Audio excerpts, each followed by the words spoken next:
Hi, it's November 11th, 2025, and I want to talk about Donald Trump and Vladimir Zelensky, or Volodymyr Zelensky. I guess that's the Ukrainian pronunciation, even though his native language is Russian, but I guess you're not supposed to speak in the Russian language, so there you go. Anyway, the context for this is that Chris Hedges has written articles talking about the political process as spectacle. That is, it's not exactly real what's going on. It's a show. And George Carlin once said, "These elections are a charade." So I thought I should dig into this a little bit more, in wondering who exactly are these people. You have two candidates. Donald Trump is the president of the United States. Vladimir Zelensky was elected as the president of Ukraine, although his term ended last year, and he's still hanging on in office based on some kind of legal loophole which is only apparent to the people of Ukraine. He says, well, if you're in a state of war, then elections are suspended. Okay, fine, but that doesn't change the fact that the term ends. It ended in 2024, and yet he's still there, and people seem to think that he's still the president, even though his term ended. So, and what did he run on? All those kinds of questions. So, what I've done is provided several videos of these two, and a couple of these individuals. One of them is of Donald Trump when he was on the star of the show The Apprentice, and I never watched any of these shows. I don't have a television. I don't even, or cable. I don't waste my time on this kind of stuff. But there's a scene there where he says, "You're fired." He's talking with some woman, and he says, "You're fired." And then there's a second one where he's talking. He's at a campaign rally, and he's talking about Kamala Harris, and he says, "Kamala, you're fired."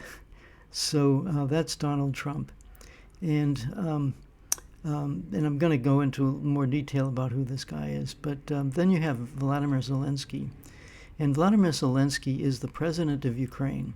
And for those of you who don't know, he was a kind of a TV comedian, or TV. He's a showman, and I have a video of him in one of his earlier lifetimes, so to speak, where he's in a dance routine with these three other guys. And apparently, the talent scouts of the deep state, the globalist deep state, decided that this guy had potential. So they decided that they were going to, make a character out of him to be the president of Ukraine. So they created the TV series called Servant of the People, and it's about this guy who's a school teacher who, for some quirk of fate, ends up becoming the president of Ukraine. And this particular scene, the first video is with him in a dance routine with these guys, and you just know. I don't know, maybe I'm just old-fashioned or something, but I look at this thing and I just think, who would ever want to have this guy to be president of a country? But you can make up your own mind about that. But in any case, so the second video with him is where he's talking with he's the president of Ukraine, and it's called the Servant of the People. It's a wonderful, public servant of the people, and he creates this thing called the Servant of the People Party. And there he is. He's the president of Ukraine, and he's in this scene with these legislators in the Congress, the Ukrainian Congress, and they're arguing back and forth, and he finally says, "Okay, that's it. I've had it with all you guys." And then somebody shows up, some heavy burly guy shows up, opens up his coat, and there are these two, I don't know. I think there's some kind of there's an automatic weapon, and he holds them up and he just goes, and he kills everybody. And my guess is that because this was in, I'm not sure when that video was made. I think it might have been 2017. I'm not sure. But the point of it is that he was appealing to the gross dissatisfaction of the people in Ukraine with the state of government. They know it's completely corrupt, and they were counting on him to, solve the country's problems. And so here's this guy. He appears out of nowhere. He's on a TV show pretending to be a president who is trying to root out corruption, and he's willing to kill all the politicians. And you can bet that there's a lot of people in Ukraine who are harboring similar ideas. And then shortly after he does this TV show, and oh, by the way, the TV show is on a network that is owned by one of the Ukrainian oligarchs. So he was put into place by an oligarchic, plot, I guess you could say is the best word for it. And the rest is like history, because he said that he campaigned on the idea that he was going to end the war in Ukraine, this was going on after he became president. The war in Ukraine had started in 2014 when there was a U.S.-sponsored coup, and at a certain point after this guy named Yatsenyuk was put into place by Victoria Nuland, he didn't work out, so they had presidential election. This guy named Poroshenko shows up, and he was his peace plan was, and he said there's actually a speech where he says, our kids are going to go to school, we're going to have pensions, and their kids are going to be in basements. And that's how we're going to win this war. So the hostile intent of the coup government towards the Russian-speaking population was clear as day. But of course you didn't know about that because the U.S. media didn't report on it, because that's the whole point. The whole point of this whole, catastrophe in Ukraine has been to try and break up Russia to get its resources. Fighting Russia to the last Ukrainian, and that's where we're at this point. Ukraine is suffering massive casualties on the battlefield, regardless of what the U.S. Says about Russian casualties. The numbers don't lie. The fact is that when they have exchanges of bodies, there's like 30 Ukrainian bodies exchanged for one Russian body. And the Russians have been very, very careful to avoid, like having major attacks where they're putting their soldiers at risk. And they've done. They're like firing rockets and artillery and drones and things of that nature, which they also far outnumber the Ukrainians. So the fact that they are far more armed than the Ukrainians, the fact that their logistics are far better than the Ukrainians, because their Russian arms factories are right in Russia, whereas the factories for arms that the Ukrainians get, many of them have to be shipped from the United States or other countries. So the logistics, the training that the Russians have, the Ukrainian military has had major losses, and they've had made terrible tactical decisions. So that's what's going on in Ukraine right now. But it comes down to, here's this guy named Vladimir Zelensky, who he's the commander-in-chief of the military. He's giving them orders what to do. And what is he? He's a TV comedian who does lascivious dancing to titillate his audiences. That is the president of Ukraine. It's really it's unbelievable that they ended up making that choice. But again, you see, it's spectacle. These elections are a charade. In the case of Donald Trump, the reason why I thought of this connection was because Donald Trump, I was just looking in Google Trends, and Donald Trump was, if you look at Google Trends, which is it's a measure of how visible someone is in Google searches, he does not show up anywhere really visible until 2015. And you see, he had had this TV show, The Apprentice, and it's a reality TV show. I've never watched it, but I saw one snippet of it, and he at a certain point, and it just so happens that his TV show coincides with the end of his TV show coincides with his announcement to be President of the United States. And from there, his meteoric rise occurs. And it appears to me, what I see, I can't say absolutely for certain, but it looks to me like the use of his television show was a way for him to achieve visibility with the people of the United States. And the fact that he's using this concept of firing people because they don't measure up to his moral standards. One of the scenes, some guy, he's confronting someone who apparently was cheating on his apprenticeship, and Donald Trump, calls him on it, and the people they're shocked at, what? You actually asked for a bribe from someone in order to get better visibility? How dare you? This kind of thing. And there's another, the segment that I show is where a woman gives a presentation, and she's given the right to make the presentation, and this other woman is not, even though Donald Trump thinks that the second woman is actually more competent, and so she fires the person. So so you have these two characters who have questionable pasts somehow being elevated into visibility, and then they take over a country. Now, as far as Trump is concerned, I thought I would dig in a little bit more into his history, because I knew that he had been a real estate developer, and he had casinos, and he had other business interests.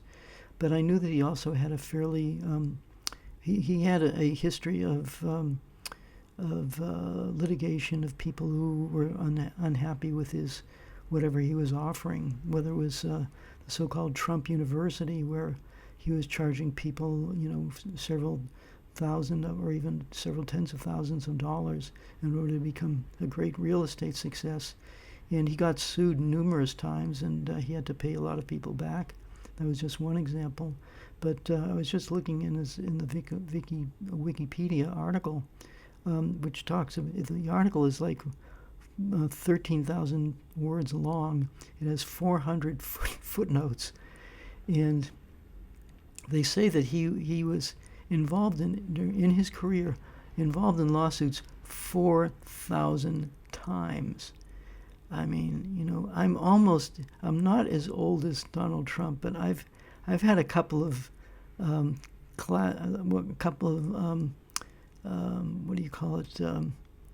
small claims court cases. I've never been in a serious court situation, and I'm just thinking, how can, and they're stressful. How can this guy go through 4,000 lawsuits and still maintain some kind of composure? It's unbelievable to me. But there you are, and what I'm thinking is, given the fact that he has been in 4,000 lawsuits, he has never he had companies that went bankrupt on him, but he was always able to slither out of it using bankruptcy laws, which he bragged about. He said, I can use these laws to my advantage. And in one case, he had a casino that went bankrupt, and he had his employees pay in to buy Trump company stock, and the stock totally crashed, and they ended up fleecing these people for their savings. There was an example of someone who put, say, $1,000 into buying his stock, and their stock was worth $59. So this was a terrible situation for them. But he ended up getting $44 million out of this whole thing. So this is the kind of person that we're dealing with. And regardless of the corruption of the Democratic Party, you can kind of understand why they have a problem with him not to absolve them of their own corruption, but anyway, that's what it is. So I'm going to leave some links in here. This is not going to be a long video, but I thought it would be useful to just give people some idea of the fact that the politics that we have in the United States is really, it's for show. As George Carlin said, these elections are a charade. And people, they buy into it, and the result is what we have now. Now, just in closing, I can say that with this election of Mamdani as mayor of New York, people think this represents a sea change in what is going on in U.S. politics. And right after his election, he showed up, with being buddies with George Soros' son. So, and George Soros is no friend of democracy. He's a capitalist who will do anything to get what he wants, and using leftist type politics of human rights and democracy and things like that. But what does he do? He goes into a country on that basis, and then he takes over the country and trashes it for his own personal benefit. It's a very cynical approach. And so why is Mamdani even willing to associate with this guy? It's very strange. So we'll see what happens. Some people think he'll be a big improvement. Some people think he'll be a marginal improvement. If he can stop the inexorable rise of rents, for example, in New York City, that will be something. But what's really going to have to be done about New York's housing crisis is to have a massive building campaign with affordable housing. And it was, as I've mentioned in other videos, when there was a housing crisis in the Soviet Union, they built houses and gave them away. Here the banking system doesn't do that. The way the loans are set up, you're paying for 30 years, oftentimes 3 times the value of the house. So, but all of this it's all spectacle. I just got an email from my representative in California, and he says, we've got this new legislation to control healthcare costs. And I just wrote back to the guy. I said, if you're serious about having healthcare, if you're serious about fixing the healthcare system, stop with this, these fake laws that do nothing, and set up a universal free healthcare where you go to the doctor, he treats you, he sends the bill to the government, and you don't have to think about it. And there are various countries, I think Taiwan is one of them. Russia has a free healthcare system for citizens of the Russian Federation. And there are other, and Germany, France have had it. Great Britain had a very good healthcare system, but it's been disemboweled basically by the for-profit sector. The same thing has been happening in Canada. But that is the solution to the problem. But this guy he's a politician, and he sends out these emails, giving people false hope, and it's just not going to work. So that's what I have to say here, and you can just see for yourself, see who these people are, and also you can look at the Wikipedia article, which is. As I say, it's like several thousand pages, several thousand words long, and you see who is this guy? Real estate litigation, his quote unquote university, his sexual harassment lawsuits. He's all over the place. He's and Russia has to negotiate with this guy. Who would want to negotiate with somebody with that kind of history? I don't know. So that's what I've got to say. And again, thank you. If you're willing to help out, you can, at a minimum, please like and share my video. And if you can, sign up to become a subscriber. That would be a great help. And or you can buy one of my information billboard T-shirts, where I give people the opportunity to think about some concept that I'm trying to put across, such as to be kind, or to question everything, or may you be enlightened, things like that. So thanks again for listening, and I will talk to you again soon.